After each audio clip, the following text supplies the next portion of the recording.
The moment you realize that the life you were handed, the script you were following, the job you were told to want, none of it actually fits.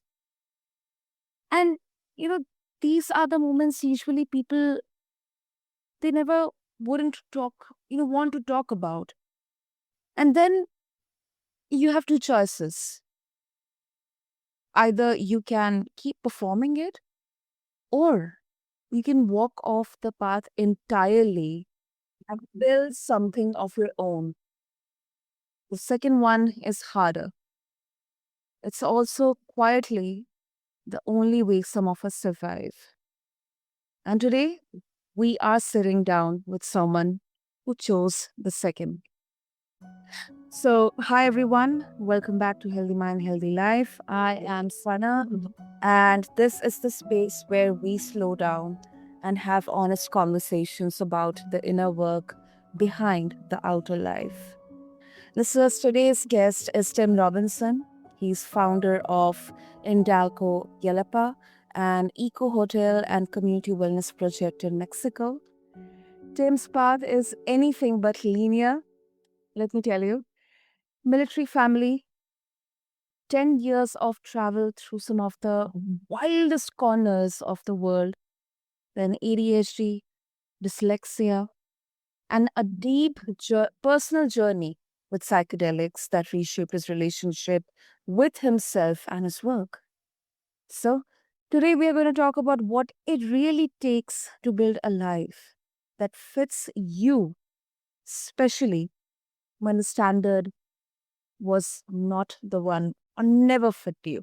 So, Tim, welcome to the show, and I'm really honored having you here. Hi, Sana. Yeah, thank you very much for having me on your pod. Appreciate it and good to meet you. Absolutely.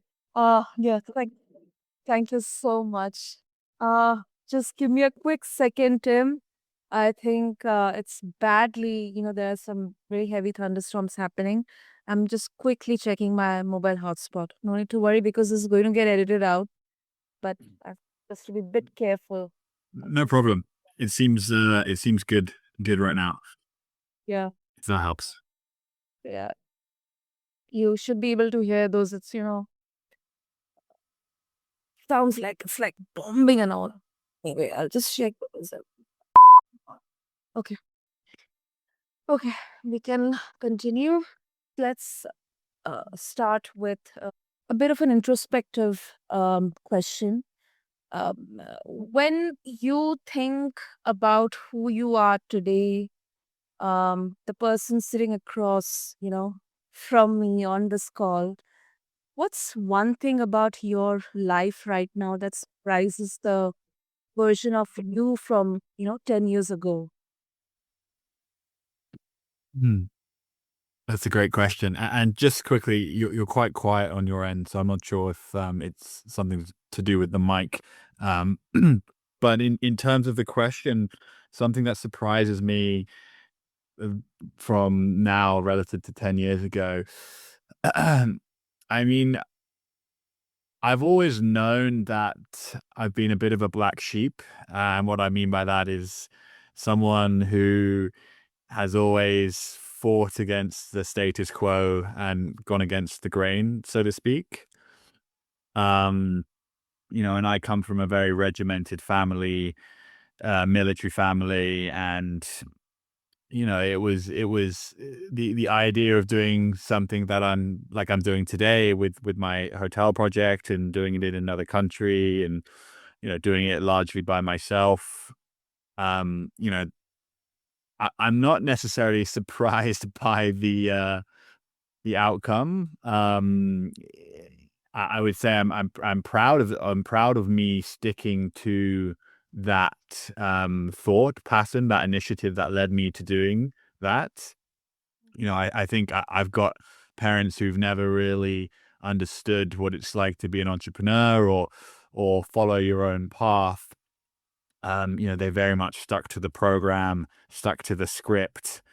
And so in terms of something that surprised me, um, I'd say my, uh, maybe my resilience.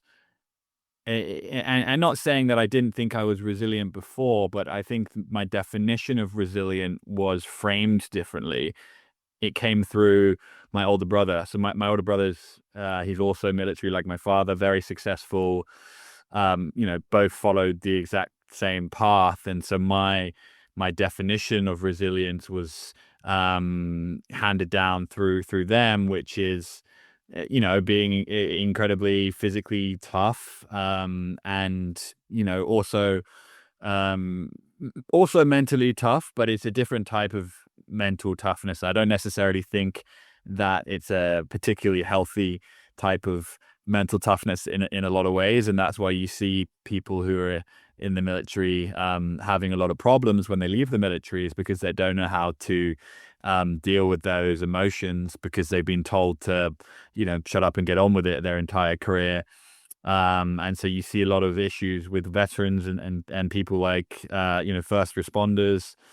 And so I think the resilience that I've am proud of, and maybe a little bit sort of surprised by, because my definition for resilience has changed, and my resilience is very much a resilience in the face of the unknown, like not knowing exactly where my path is taking me, and often choosing the perhaps riskier part, or the riskier path, sorry, um, when I know sort of my family and my father would have chosen the conservative path. And so and whilst he's adventured for a lot of his life, like he's been all over the world in the military, and um he's always had that support from an institution like that. And for me, I've always done everything by myself, which I wouldn't necessarily recommend to anyone. A lot of what I talk about in my life, in my content, is isolation and doing these things by yourself. And it's a big learning lesson, and it teaches you a lot of things. But ultimately, I don't think it's necessarily very healthy to always try and go by yourself and do these amazing big things. I mean, isolation is part of it, and if you want to do something extraordinary, isolation needs to be your friend almost. And it's hard to see it that way, but if you can integrate with the fact that you're spending a lot of time by yourself, and that ultimately community is the remedy for everything, but your community aren't necessarily going to agree with what you're doing, or they might take a personal affront to what you're doing because it's out there, it's beyond what they know and what they understand, and they can resent you for that. And so whilst you have to be a friend to isolation, you also have to appreciate that the answer at the end of the day is community. And if you do choose to go on your own path, then it may very well involve getting a new community of people who think like-minded. So I don't know if I answered the question there, but I'm surprised at the form in which my resilience took, which is different from that of someone who spends their life in the military. No, you did, Tim. Because there is um one single, or one textbook answer for this. And one thing which I really connect with is, and this is something that I kind of heard on another one of the episode that I recorded. I think very recently, a few days back, that um yeah, we we may change. I mean, we may uh become matured, when we look back at ourselves. Maybe our perception will change, the way of approaching um aspects in life, whether it's business, entrepreneurship, it's money, or it's ourselves, your success, or what exactly life is. It may change. Most probably it does for almost every one of us. But I think the very core or the fundamental part of us, um I think that is something we what I realize and I think, it makes absolutely sense is we need to learn that core self of us, that core, that exact version of us. I mean, sometimes it can take an entire lifetime to even understand who exactly you are. What are your core fundamental values?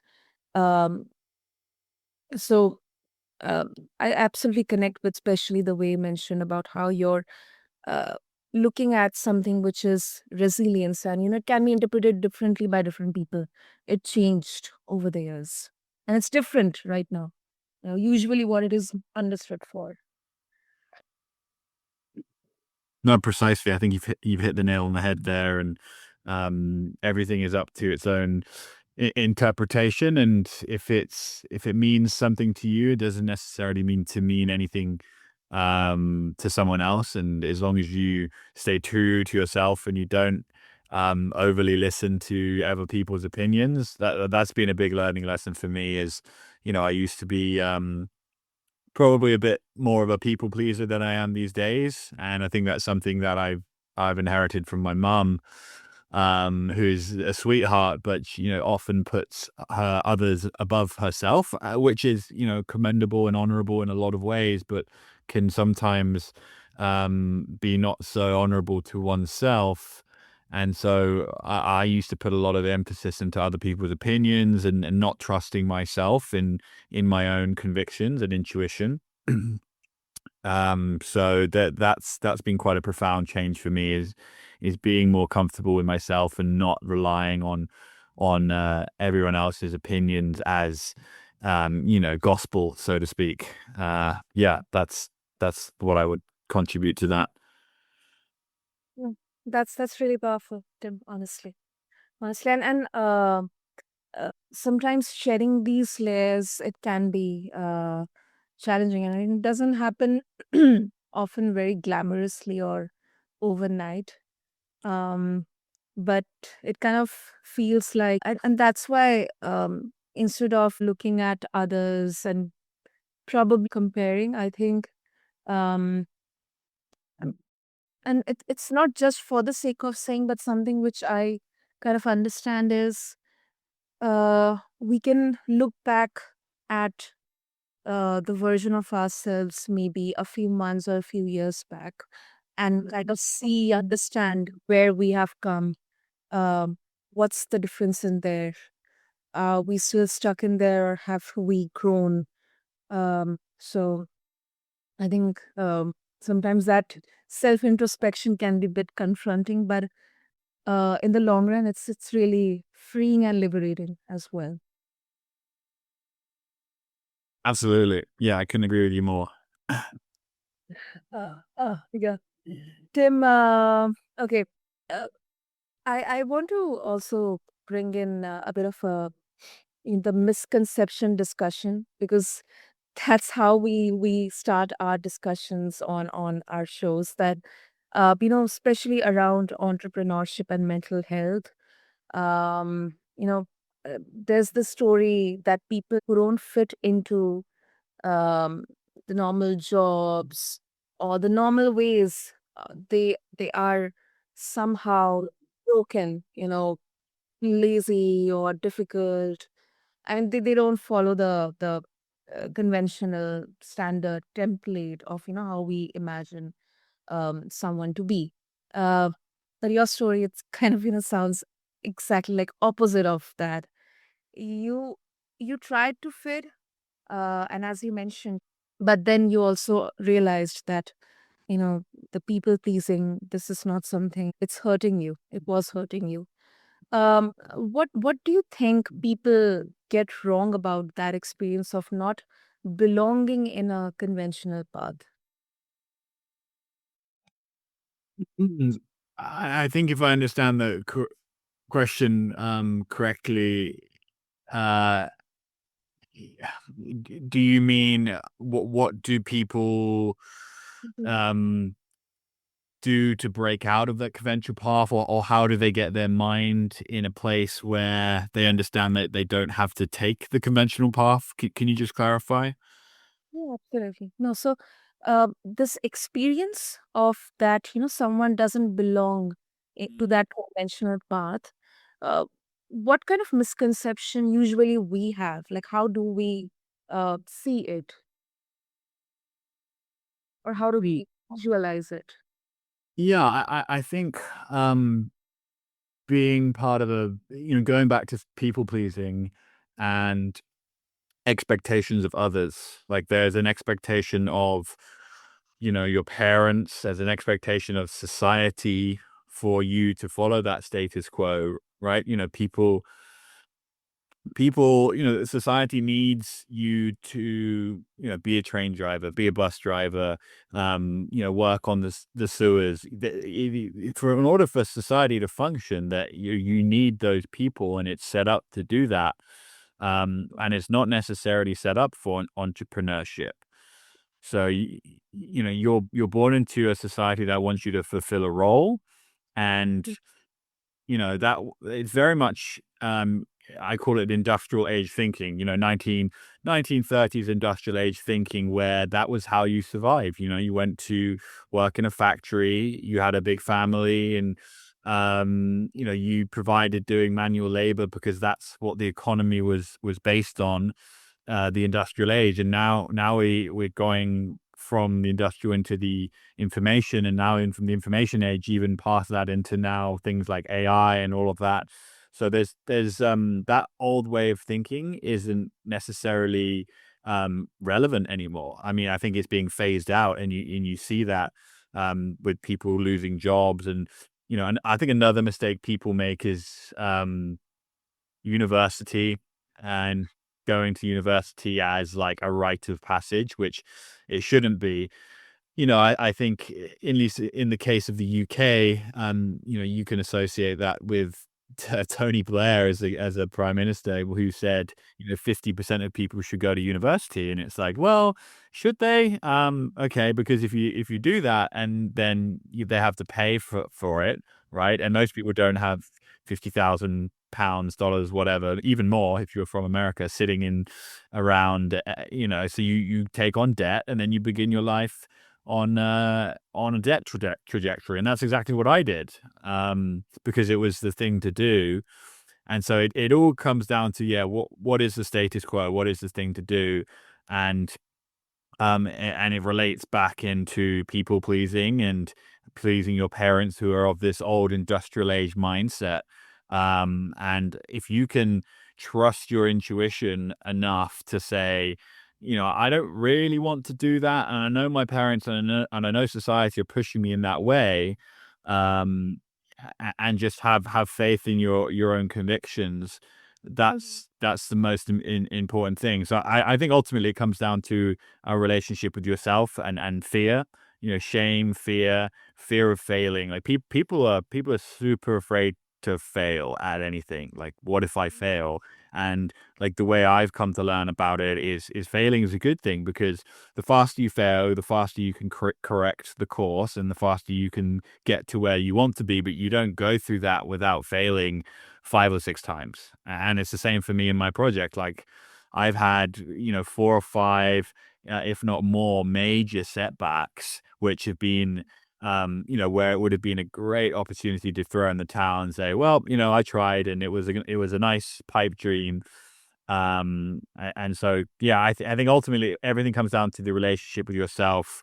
And also, one more thing to add to that is the relationship to suffering. And it sounds crazy, but suffering is painted as this bad thing, and it is in ways, but it's also a beautiful thing in a lot of ways, and it's an integral part of the human experience is suffering.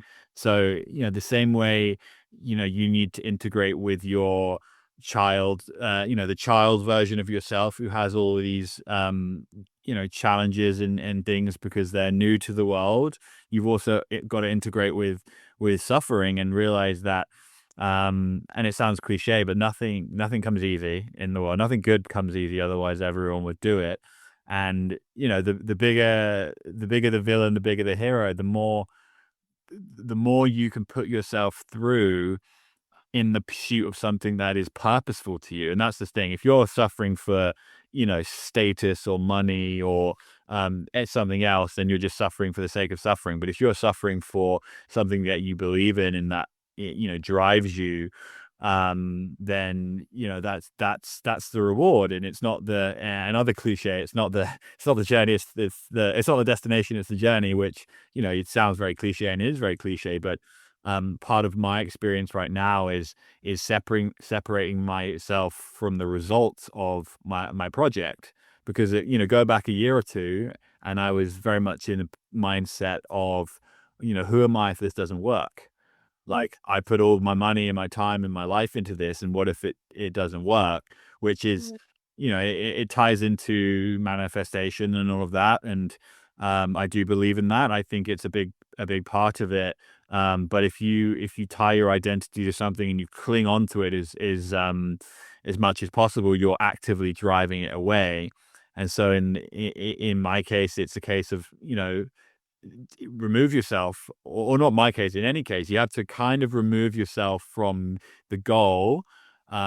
You have to have a purpose, but remove yourself from the goal and focus on like who you're becoming in the interlude, in the journey. And that's why we realize the whole it's not the destination, it's the journey thing, like, isn't just a cliche. It totally makes sense. And if you focus on the journey rather than the end result, you're going to bring that end result closer to you, um in a quicker time frame. And you touched on so many aspects in there, Tim. It will sound cliche because that's what we at the end of all uh these conversations and end of the day, we realize that yes, it is actually journey, and um it may be different for different people out there. The language can be different, people are different, places, cultures, and everything different, but the kind of the main, main message or the biggest lesson is exactly that cliche thing. So I mean, sometimes you have to kind of, yeah, it is a journey. It's not just about the destination. Um, and because that is something that you realize through the years.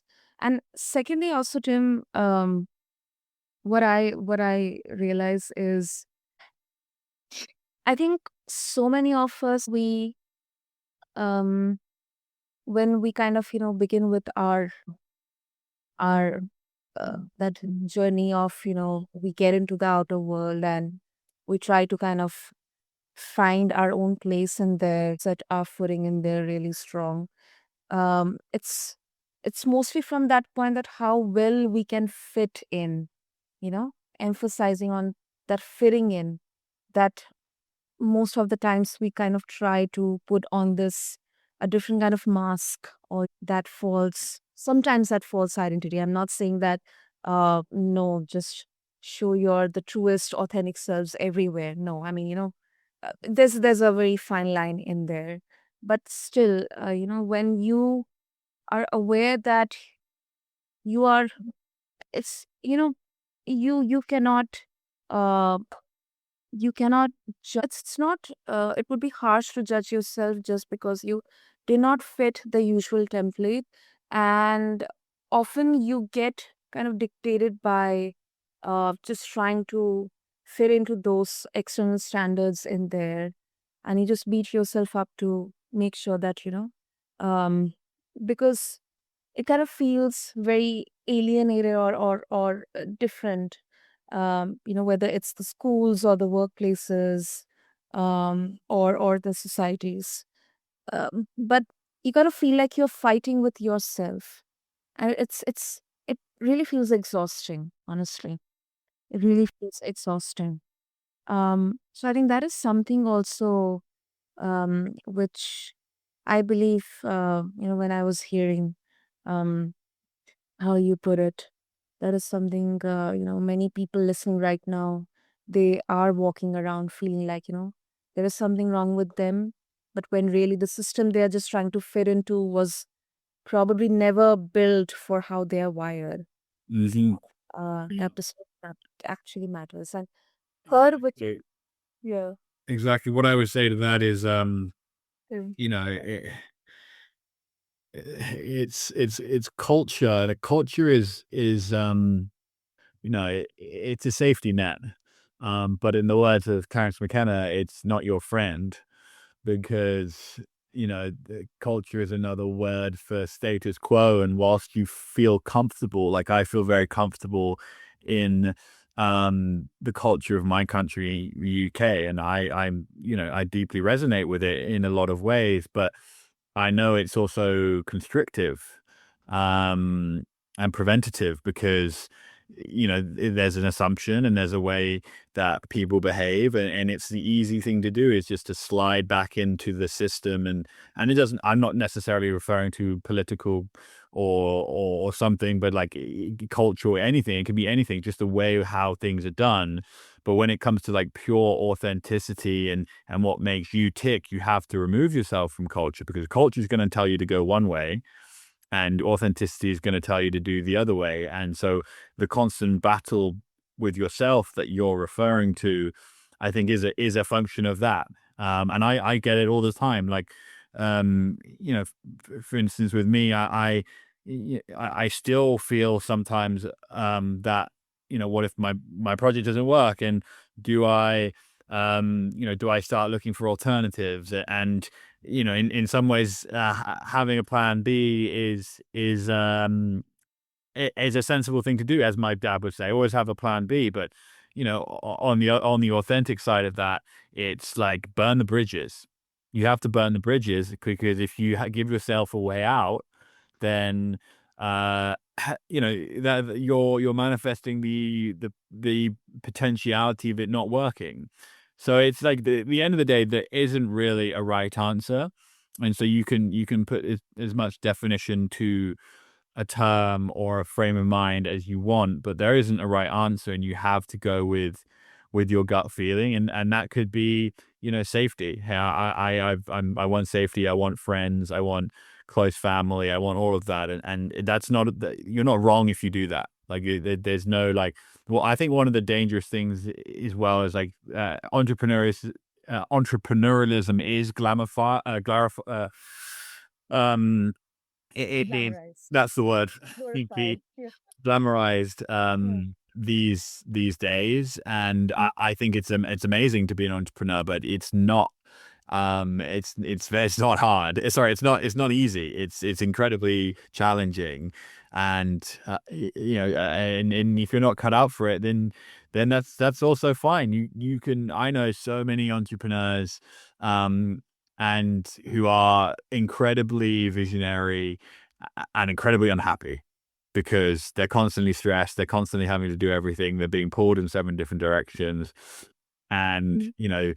they might be earning lots of money, or they might not be earning that much money, but at the end of the day, I see a lot of people who didn't choose that path and are equally, if not more happy than if they had done it. So I think there's an over glamorization of entrepreneurialism, and but on the other hand, it's incredibly rewarding. And if you're happy in life to get by and do a job and not have stress, then kudos to you. But if you're not, like, I'm the sort of person that asks himself that question, like, are you happy with this?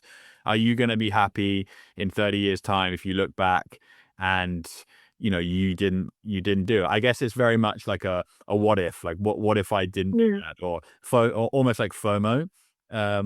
So, and again, there's no right or wrong answer, but in terms of purpose, which is something that I strive for, then for me, the risk is worth the reward. And I'm still not on the other side of that decision yet.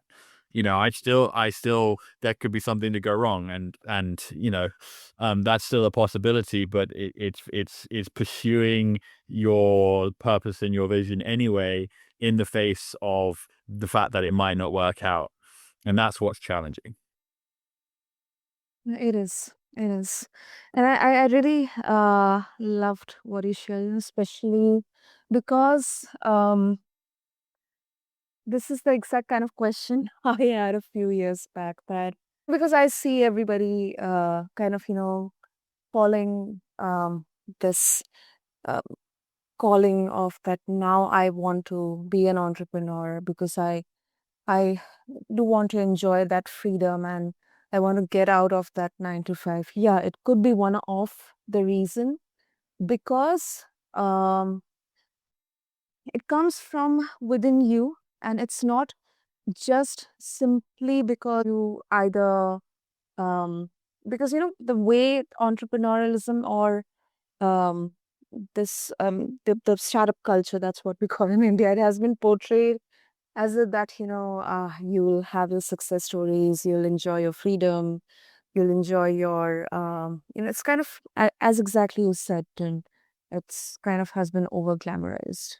um and sometimes I think that clarity that okay, yeah, maybe I wouldn't be able to contribute in that way in becoming entrepreneur, but at least maybe I can contribute better in being a part of such kind of team, where I directly work with the founders or the entrepreneurs and I help them in getting that idea, getting that vision into fruition. I think that clarity, I really, really kind of really admire that kind of clarity because I mean, what exactly, you want to do, and it doesn't mean that you'll always be successful.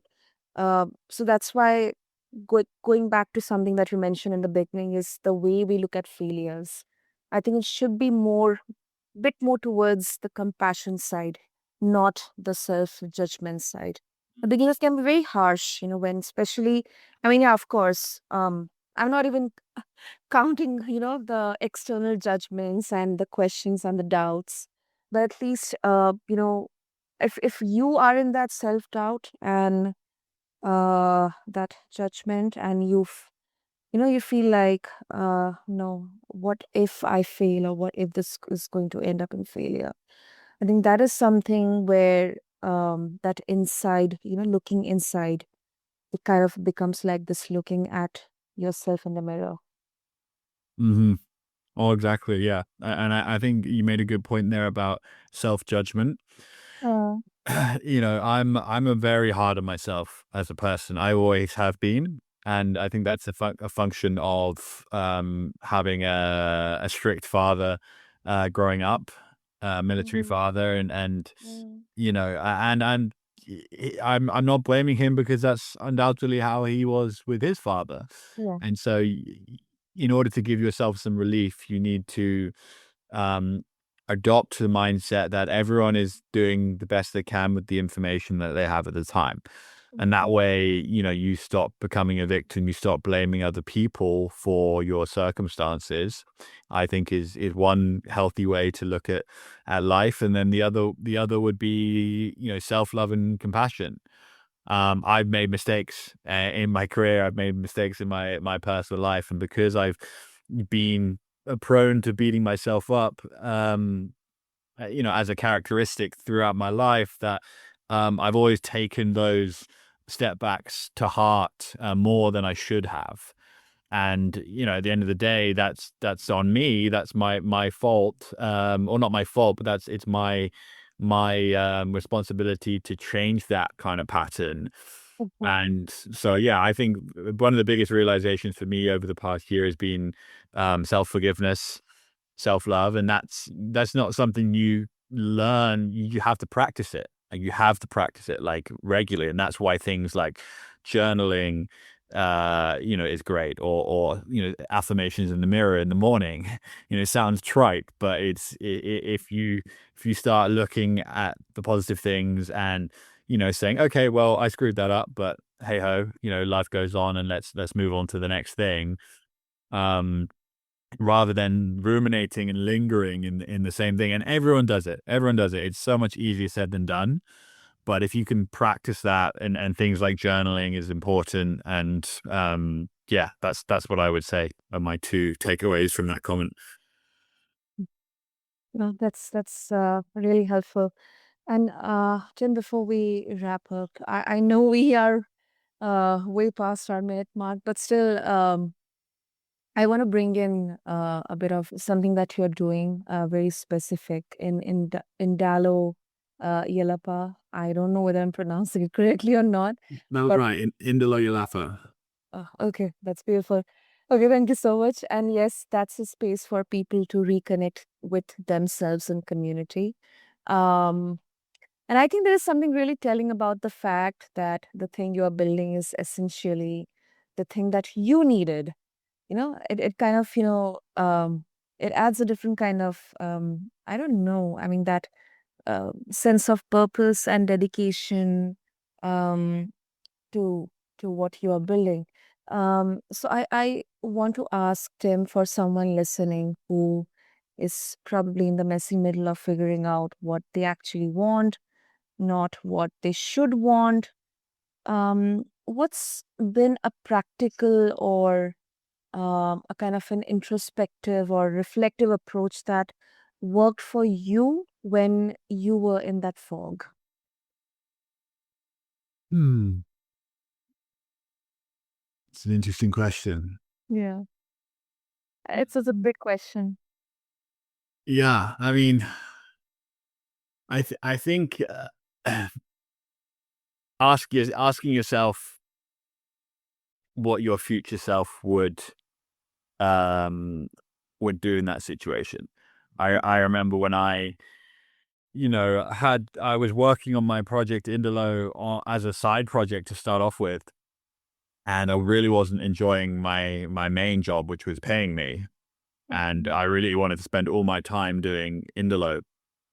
And which I don't think we covered exactly what that is. So just for viewers, I'm going to Yeah. state what Indalo is very quickly. So I'm building an eco hotel and a wellness sanctuary in partnership with an indigenous community in Pacific Mexico, and that's what I've been working on for 3 years now.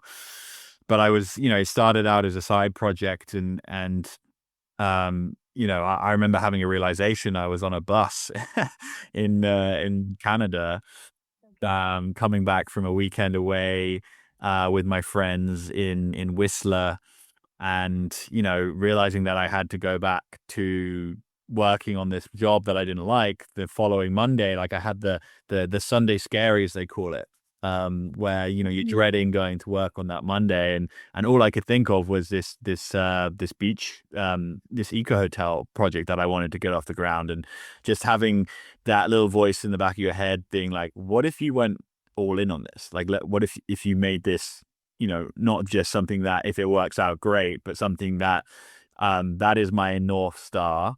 And it doesn't matter what gets in the way, I will find a way to get to my North Star. And that was kind of a conscious decision that I made in my head, saying like, I don't know, the journey is going to look different from what I want. It's going to look different from what I expect. Um, but I will be willing to kind of ride those waves, and whatever, it might come out at the other end um, looking completely different, but at least I have my North Star. So I would suggest to someone in that, do I, don't I mindset, find a North Star, that is purposeful, and it isn't based on brown money, and it's not based around status. It's based around something that's meaningful to you, and just keep that in the back of your mind going forward, and understand that you will fail 5 or 6 times. It will take longer than you expect, and I'm still on this journey, so I can speak from experience, and I'm still not at the end yet. um and that ties back into the whole journey, not the destination thing. But yeah, I'd say listen to the little voice and find your North Star. That would be the two pieces of advice I have. Beautiful, beautiful. And I also want to bring in another part, because you have talked openly about psychedelics being part of your healing journey, uh, uh, Tim, and I respect that as your truth, because more than the the good parts, there's a lot of misconception, misinformation around it as well. Mm. Um, I mean, maybe not everyone listening is going to walk that path, and that's okay. But still, I think kind of circling back to something we touched upon is it's not about the psychedelics, but it's about the confronting yourself. So on just a regular day, Tim, what does the daily practice of being honest with yourself actually look like for you? Let's say you journal, or maybe, you just have, 5, 10 minutes, depending on, that moment of maybe dialogue with your inner self. Mm. Like, how does it look like for you? Yeah. I think journaling is one of them. Mm-hmm.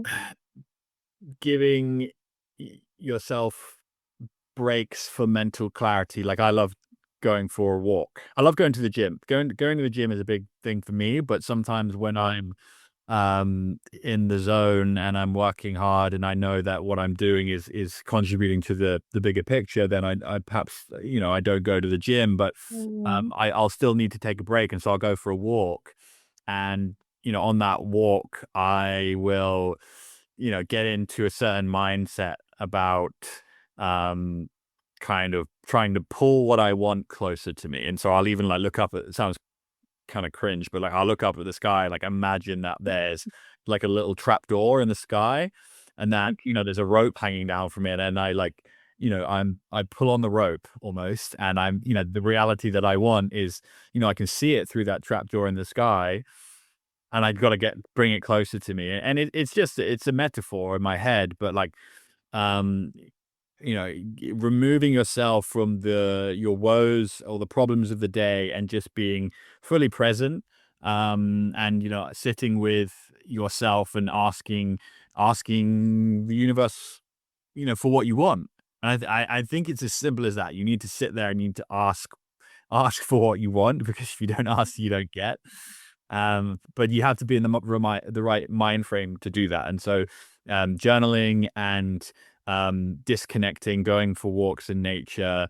All my best ideas have not come from me sat at a computer cramming for a deadline. They've all come in a place of, relaxation and integration. Mm. And so that has to become, and it's usually done in nature, which is one of the purposes of, Indalo is it's a nature based idea, and so I think that's it. All comes down to that, and being able to give yourself some breathing room. Wow. Okay. That's really interesting. That's really interesting. And yeah, I think that's really, I really appreciate that honesty, because it's real, and it's not that, that dramatic. It's often like, boring, or it's just our own ways of kind of noticing that probably nobody would probably see, everyone, or maybe popularly on the various media, especially social media. So before we wrap up, Tim, if our listeners, they would like to, get closer to your journey Hmm. Yeah, absolutely. about Indalo Yalapa, or just keep up with what you're building. Yeah.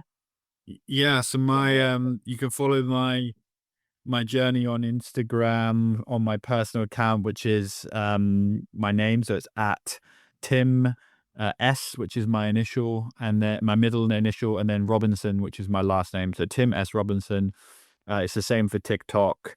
And if you want to check out our website on the project, it's indaloyalapa.com. So that's INDALO, Indalo, and then Yalapa, YELAPA.com. And right now it's just a landing page, but you'll see a video of our site and our beach lounge. And you can, you can also sign up for a waiting list, and, to receive some information about the project as it progresses. Amazing. Listeners, I'll have all the links added in the show notes. And thank you so much, Tim, for this really candid conversation. And I really, really appreciate for being here. Amazing. Well, I really appreciate meeting you, Sana, and thanks for the opportunity. And thank you again. Yeah, excellent. And yes, listeners, if something Tim said today landed for you, sit with it for a minute before you scroll on, because the most important conversations aren't the ones you have with podcasts, but they are the ones you have with yourself afterwards.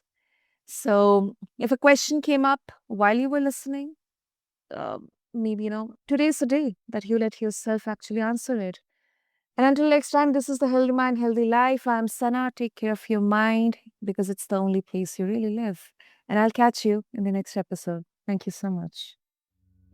Thanks, Sana.